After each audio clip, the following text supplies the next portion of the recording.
pâte à crêpes sans farine blanche et sans lait. Pour ma recette d'aujourd'hui, je vais commencer par ajouter ici 2 œufs frais directement dans le mixeur déjà prêt à l'emploi. Voici le deuxième œuf.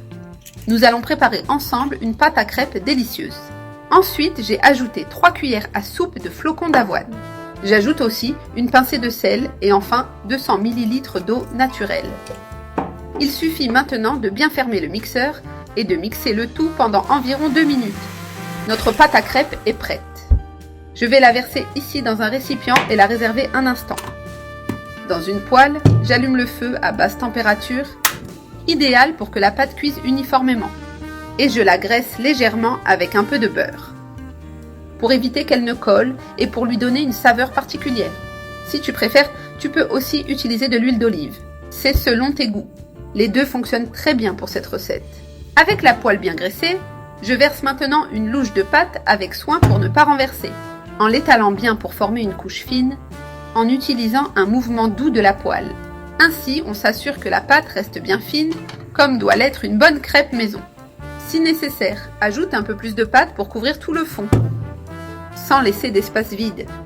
Garde le feu doux et laisse cuire d'un côté avant de retourner, sans te presser. Ce temps est important pour que la pâte prenne de la consistance au moment de la retourner et qu'elle ne se défasse pas. Celle-ci a cuit d'un côté. Maintenant, avec précaution, je vais la retourner avec une spatule. Regarde comme la pâte est déjà ferme et bien dorée en dessous. Elle est à point. Avec la pâte encore chaude, je place une tranche de jambon et une de fromage par-dessus. Comme j'adore le fromage, je vais mettre 2 tranches au-dessus pour que ce soit bien savoureux. Je laisse encore un instant dans la poêle pour que le fromage fonde bien et se mélange au jambon. Quand l'autre côté est légèrement doré, c'est le moment de retourner et de finir la cuisson.